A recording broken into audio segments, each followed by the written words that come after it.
Баршаңызға қайырлы күн достар. Менің каналыма қош келдіңіздер. Бүгінгі видеода біз ашыған қамырдан өте дәмді, керемет, жұмсақ манты дайындайтын боламыз. Видеоны соңына дейін қарап, менімен бірге дайындауға кеңес беремін. Мантымызды бастамастан бұрын ең алдымен біз жұмсақ қылып қамырымызды илеп ашытып алуымыз керек.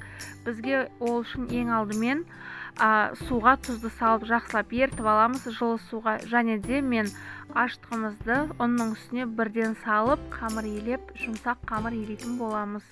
Қамырымыз қолға жабысып тұрса, ештеңке етпейді. Өте жақсы піскен кезде қамырымыз өте жұмсақ, сондай жақсы дәмді болып шығады.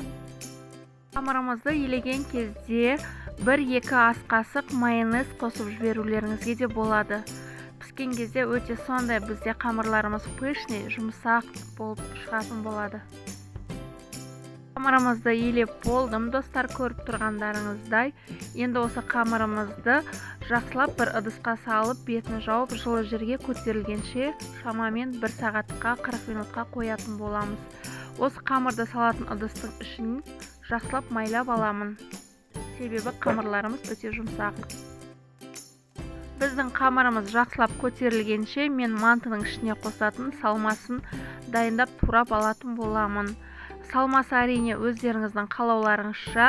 Менің бүгін қолданатын ет, кішкене май және де қырыққабат, картоп, пияз салмасына осыларды жақсылап турап алатын боламын.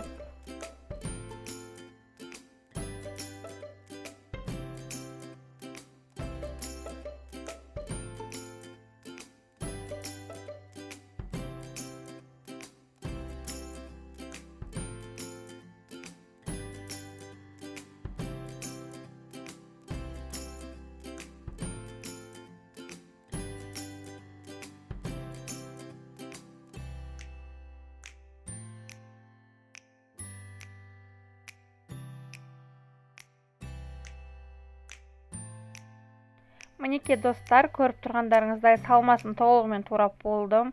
Және де енді кішкене ғана 3-4 ас қасық сұйық май құйып, және де дәміне қарай тұз, қызыл бұрыш, қара бұрыш салып, жақсылап салмасын араластырып алатын боламыз.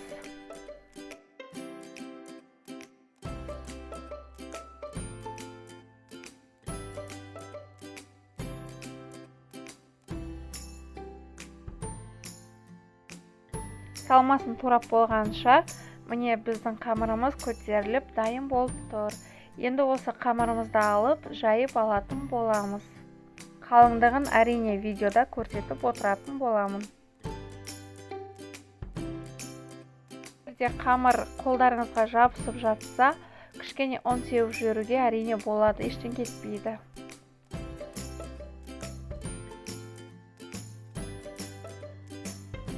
Қамырды сіздер бірден мен сияқты жайып алсаңыздар болады. Немесе бөліп бірнеше күлшеге бөліп жайсаңыздар да болады. Қамырымызды мен бүгін осындай видеода көріп тұрғандай көлемде осындай стақанмен бөлетін боламын. Ал сіздер өздеріңіздің ыңғайларыңызға қарап қамырымызды осылай домалақтап бөлсеңіздер болады. Домалақтап кесіп алған қамырларымызды енді біз бір жақ бетін ғана ұнға матырып, дәл видеодағындай осылай қолымызбен бір басып тындырып қоятын боламыз. Яғни біз тындырғанда ұзақ уақытқа қою міндетті емес, тек барлық қамырымызды домалақтап шыққанша бірінші жасаған қамырларымыз уже тынып тұратын болады. Содан бірден алып, дәл видеодағындай қалыңдықта жайып, мантымызды түйіп бастай берсек болады.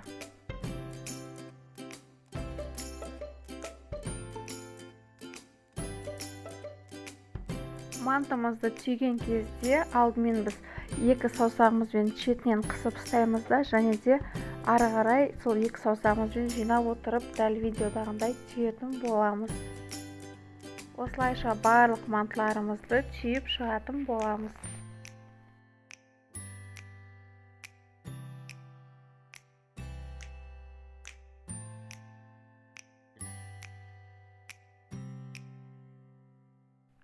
Түйіп болған мантыларымызды мантоваркаға салған кезде араларын сәл алшақ қойғандарыңыз дұрыс, себебі мантымыз ашқан наннан болғандықтан сәл көтерілетін болады. Видеода көріп тұрғандарыңыздай барлық мантыларымызды түйіп болдық.